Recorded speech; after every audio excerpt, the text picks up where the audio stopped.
Delhi Bharatiya Janata party की तरफ से सोनिया गांधी के निवास स्थान के बाहर प्रचंड प्रदर्शन किया जा रहा है। इस प्रदर्शन की अगर बात की जाए तो महिलाएं भी जो है मुख्य भूमिका में नजर आ रही हैं इस प्रोटेस्ट में। आइए इनसे बात करेंगे क्या कहना है इनका। दरअसल पवन खेड़ा के खिलाफ ये जो है पूरा प्रदर्शन किया जा रहा है। प्रदर्शन पवन खेड़ा के खिलाफ जो उनका रिमार्क आया पीएम मोदी के पिताजी पर, लेकिन प्रोटेस्ट जो है सोनिया गांधी के निवास स्थान के बाहर। क्योंकि जो भी कांग्रेस के प्रवक्ता बोलते हैं ना, वो सोनिया गांधी जी के कहने पर ही बोलते हैं। उनकी मर्जी के बिना तो पत्ता भी नहीं हिलता। कांग्रेस पार्टी का पत्ता भी सोनिया जी की परमिशन के बिना नहीं हिलता। तो इतने बड़े बयान कैसे दे देंगे उनसे पूछे बिना। देश के प्रधानमंत्री के पिताजी के लिए इस तरह के गंदे घटिया बयान कैसे दे सकती है कोई भी हो, देश का कोई भी पार्टी हो, कोई भी प्रवक्ता हो। मोदी जी हमारे प्रधानमंत्री हैं, तो अपने प्रधानमंत्री जी के लिए इतने गंदे शब्दों का प्रयोग कौन करेगा, कैसे करेगा? तमीज होनी चाहिए। तो इसमें इनकी सोनिया गांधी जी को तो खुद एक्शन ले लेना चाहिए था। अगर वो उनका हाथ नहीं है तो ऐसे बंदे को तो अपनी पार्टी से उनको खुद बाहर कर देना चाहिए, जो पीएम के लिए इतने गंदे तरीके से शब्द बोल रहा है, बयान दे रहा है। लेकिन यहाँ पर पवन खेड़ा इन आरोपों को नकार चुके हैं, कह रहे हैं मेरे संस्कार ऐसे नहीं है, मैंने कोई अपमान नहीं किया पीएम के पिता। असल में इनका यही काम है, पहले तो बोलते हैं फिर बाद में बोल देते हैं हमने नहीं बोला, एक दूसरे के ऊपर डालते हैं। तो ये तो पूरी दुनिया को पता है कि क्या बोला, किसने बोला। टीवी चल रहा है, टीवी में आ रहा है, पूरा न्यूज़ चैनल चल रहे हैं, तो सबको पता है ये बात। वो वीडियो में तो हुआ है लेकिन आरोपों को नकार रहे हैं। हाँ, तो वो तो इनका काम ही है। इतने बड़े बड़े आरोप इन्होंने इनके ऊपर जो पहले लगे, कौन सा इन्होंने मान लिए कि हमने वो सब किया है, तो जो ये मान लेंगे ये चोर कभी हाँ मैंने चोरी करी है। चोर कभी ये नहीं कहता कि मैंने चोरी करी है। अब जब उन्हें कहना होता ना, एक देखो हमारे जो प्रधानमंत्री मोदी जी हैं, उनकी माता जी के लिए भी पहले इन्होंने अपशब्द कहे थे, और हमारे जो राष्ट्रपति हैं उनके लिए भी इन्होंने अपशब्द कहे थे। और ये इनका तो काम ही दूसरों को गंदा बोलना ही है। ये हमेशा गंदा बोल करके अपने को सुपर दिखाना चाहते हैं, लेकिन लोग ये नहीं सब समझते हैं कि दूसरों को अगर हम बुरा बोलेंगे तो दूसरों को बुरा बोलने से हम अच्छे नहीं हो जाएंगे। हम अगर गंदे हैं तो गंदे ही रहेंगे। और ये तो भारत के हमारे प्रधानमंत्री हैं मोदी जी, अपने देश में ही उनका इतना नाम है, उनका तो नाम विदेशों में भी है। तो हमें उनका सम्मान करना चाहिए, अपने प्रधानमंत्री का, ना कि उनका अपमान करना चाहिए। फैमिली का मेंबर अगर गलती करता है ना, तो हेड ऑफ द फैमिली को ही बोला जाता है। तो इसलिए हमारी कंप्लेंट उनसे है, सोनिया जी से, कि वो अपने बच्चों को देखें। क्या लग रहा है आपको, बर्खास्त करेंगे? क्योंकि कांग्रेस पार्टी के तो बड़े नेता हैं, पवन खेड़ा बहुत पुराने नेता हैं, आज ये बीजेपी करना चाहिए उनको बर्खास्त, नहीं तो आज छोटी बात है, कल बड़ी भी होगी। बिल्कुल, उनको सोनिया जी को पूरा एक्शन लेना चाहिए ऐसे गंदे कार्यकर्ताओं के लिए जो देश के पीएम के लिए बोलने से नहीं चूक रहे। आम लोगों के लिए वो क्या करेंगे, हम जैसे लोगों का हाल क्या करेंगे? वो जो प्रधानमंत्री के लिए इतने गंदे लांछन लगा सकते हैं, गंदी लैंग्वेज यूज कर सकते हैं, उनके लिए आम बंदे की क्या जात औकात है उनके लिए, बताइए आप। प्रधानमंत्री जी के लिए जो अभ्रभर्द विचार हैं, ये बहुत गलत बात है। सोनिया गांधी जी को सोचना चाहिए कि जो इतने देश के लिए इतनी सेवा कर रहे हैं, अपना परिवार छोड़ के वो अपने देश के लिए इतना बलिदान दे रहे हैं, उनके लिए अभ्रभर्द शब्द यूज़ करना बहुत गलत है। और हम इस सब महिला मोर्चा सारी यहाँ पे खिलाफ है। इस विषय को लेके हम लोग यहाँ पे प्रदर्शन करने आए। मैम, अडानी को लेकर कांग्रेस लगातार मोदी सरकार को घेरती है और उन्हीं के राज्यों में प्लांट लगा रखे हैं। आज हिमाचल प्रदेश में भी 2 सीमेंट प्लांट को ऑन यानी कि जो शुरू कर दिया है सुक्खू सरकार ने। तो ये डबल स्टैंडर्ड क्यों कांग्रेस का? कांग्रेस तो हमेशा से सिर्फ ब्लेमबाजी करना ही आता है। कोई मुद्दा नहीं मिलता तो ये इस तरह से अपमानजनक शब्द बोलकर और झूठे बयान देकर हर समय देश की जनता को उलझाने का कार्य करती है। कांग्रेस खुद क्या कर चुकी है उसके बारे में वो कुछ बोलने को तैयार नहीं है। और जब भी कोई मुद्दा, जब भी कोई देश हमारा विकास कर रहा होता है, वो कोई ना कोई ऐसा मुद्दा खड़ा कर देती है जिससे कि देश के लोगों का ध्यान उस तरफ जाए और मोदी जी के किए हुए कार्यों को तरफ कम जाए। और ये तो हमेशा से ही कांग्रेस की ये नीति रही है, क्रिटिसिज्म करने की और जनता को बरखलाने की मोदी जी के खिलाफ, क्योंकि वो नहीं चाहती कि जिस तरह से मोदी जी की पॉपुलैरिटी पूरे वर्ल्ड में छा रही है, जिस तरह से पूरा विश्व आज मोदी जी के साथ खड़ा है, कांग्रेस पार्टी को ये बिल्कुल भी वो सहन नहीं कर पा रही कि भारत किस तरह से मोदी जी के नेतृत्व में ऊपर जा रहा है और विश्व गुरु बनने जा रहा है। इस तरफ मोदी सरकार का विरोध, दूसरी तरफ यानी कि अडानी के बिजनेस प्लांट अपने यहाँ लगवाना, इन्वेस्ट करना, डबल स्टैंडर्ड क्यों दिखा रही है कांग्रेस? क्यों राहुल गांधी इस पर बयान नहीं दे रहे? कांग्रेस हमेशा से ऐसा ही करती है। ये का कहना है जब से मोदी सरकार आई है अडानी की 12% संपत्ति बढ़ी है। ये सब झूठ बयानबाजी है।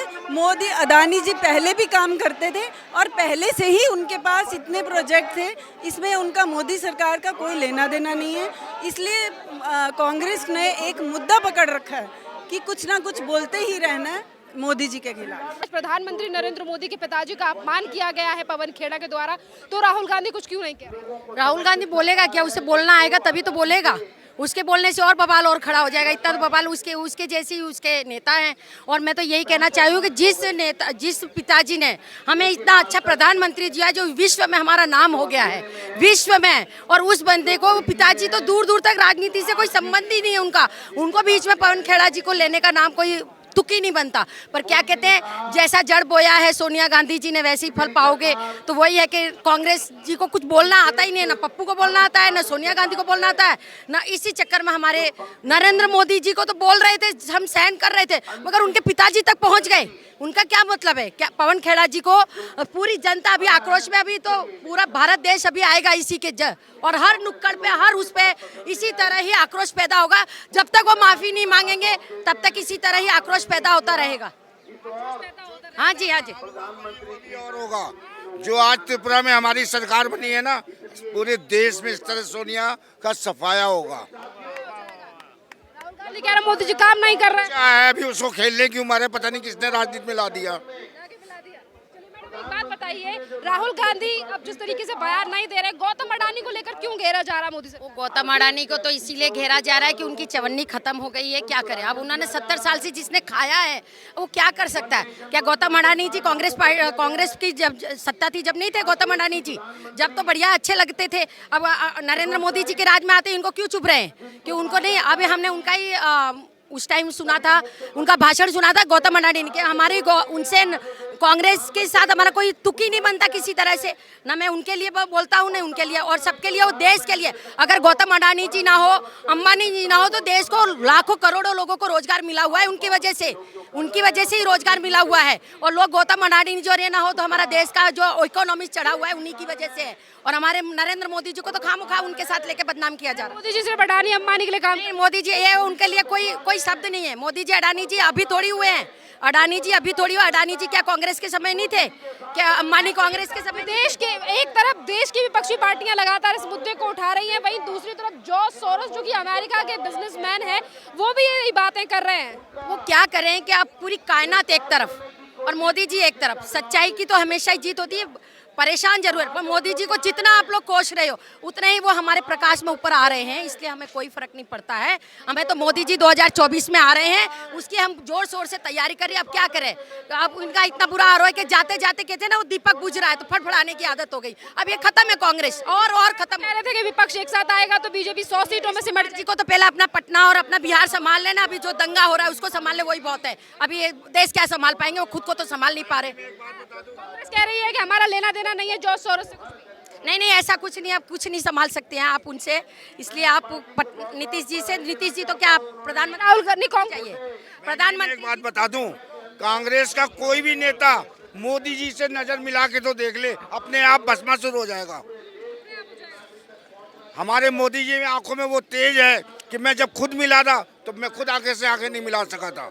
हाल ही में कांग्रेस के नेता पवन खेड़ा की तरफ से एक स्टेटमेंट आता है प्रधानमंत्री नरेंद्र मोदी के पिता को लेकर, और इसी के विरोध में आज भारतीय जनता पार्टी दिल्ली प्रदेश की तरफ से 10 जनपद सोनिया गांधी के निवास स्थान के बाहर जो है प्रचंड प्रदर्शन किया जा रहा है। इस प्रदर्शन में जो भारतीय जनता पार्टी के कार्यकर्ता मौजूद हैं उनसे हम बात करेंगे। सर क्या नाम है?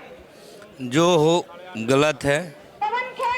देखिए, प्रधानमंत्री जी जो है हमारे भारत का नहीं पूरे विश्व का ही नेतृत्व कर रहे हैं, और ये पूरा जनमानस देख रहा है।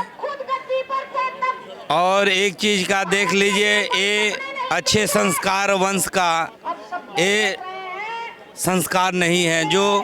जो व्यक्ति नहीं है, जो इसमें किसी तरह का कोई भूमिका नहीं है, उसके बाद भी वो प्रधानमंत्री जी का, श्री पिताजी का इस तरह का अशब्द बोलना बड़ा निंदनीय है, बड़ा अपमानजनक है। जो हम आग्रह करेंगे कि राजनीतिक हो लेकिन जो नहीं हैं, जो राजनीतिक से जो नहीं जुड़े हैं, वो व्यक्ति के बारे में कोई भी पार्टी का इस तरह का बयानबाजी करके अपना जो है संस्कार का परिचय ना दें।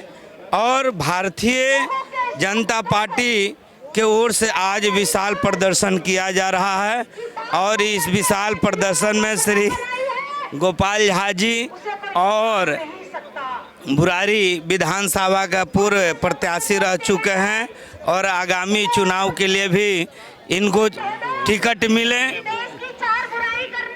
देखिए, बात यह है कि करोड़ों अरबों रुपए लगा के जो युवराज के थ्रू जो कांग्रेस अपनी खोई ज़मीन पाना चाहती थी, तो वो इनका जो प्रयास है विफल रहा है। तो अब ये अभद्र भाषा पे आ गए, किसी न किसी के साथ नाम जोड़ के सीधा प्रधानमंत्री उनके परिवार पर जो ये ओछी टिप्पणियां कांग्रेस कर रही है और इसका स्तर बता रही है, और ये भी बता रही है कि कांग्रेस कैसे अब जनता की नज़रों से उतरती जा रही है। और इनकी ओछे टिप्पणी और बयानों के ऊपर आज भारतीय जनता पार्टी दिल्ली प्रदेश प्रदर्शन कर रही है और इन्हें कह रही है कि सद्बुद्धि लाएं। जनता ने इनसे ज़मीन से उतार दिया है और ये जो सोशल मीडिया उस पर जो काम कर रहे हैं और ये जो ओछे वक्तव्य दे रहे हैं, इन्हें इनसे दूर रहना चाहिए। जी, प्रधानमंत्री एक संवैधानिक पद है। उनके पिताजी पर तो छोड़िए, प्रधानमंत्री के बारे में भी अपशब्द का खिलाफ किसी व्यक्ति को अपशब्द का उनका प्रयोग नहीं करना चाहिए। और जो व्यक्ति राजनीति से जुड़ा हुआ नहीं है, उस व्यक्ति के खिलाफ अपशब्द कहना ये एक बहुत ओछीपन को दिखलाता है। जनता सब कुछ जानती है। ये भाजपा के कार्यकर्ताओं का अपमान नहीं है, ये देश का अपमान है, पूरे भारतवर्ष का अपमान है। इस तरह के संस्कारहीन नेताओं को तुरंत बर्खास्त करने की कांग्रेस पार्टी को ज़रूरत है। बाकी जनता उनको सज़ा देने के लिए वो अपने मतदान के माध्यम से देंगे, संवैधानिक तरीका से देंगे। और आज जो एक सांकेतिक धरना है, प्रदर्शन है कि एक दूसरे कोई आदमी है, संदेश उनको मिल रहा है कि इस तरह का वक्तव्य नहीं दिया जाए। आज के इस प्रदर्शन का जो वजह है, ये तो सभी ने आपको बता दी होगी मुझसे पूर्ववक्ता ने, लेकिन बस मैं इतना ही कहना चाहता हूँ कांग्रेस पार्टी को कि आपका जो स्तर है उसको, राजनीतिक स्तर को इतना छोटा मत करो कि आने वाली जो युवा पीढ़ी है वो आपको कभी माफ़ ना कर पाए। आज आप इतनी छोटी और ओछी राजनीति में उतर आए हैं कि आप देश के प्रधानमंत्री, जो सभी का प्रधानमंत्री है, उसकी माँ के लिए आप शब्द बोलें, ये अपने आप में अशोभनीय है। मैं सिर्फ उनके पिता के लिए, उनके पिता के लिए भी बोला गया, उनकी जानकारी के लिए पिता के लिए भी ऊंचा बोला गया। मैं सिर्फ आज आपके चैनल के माध्यम से कहना चाहता हूँ कि कांग्रेस पार्टी को एक अच्छी और स्वस्थ राजनीति को जिंदा रखने के लिए, युवाओं में अपनी जगह बनाने के लिए तुरंत पवन खेड़ा जी को निष्कासित करना चाहिए, पार्टी से बर्खास्त करना चाहिए।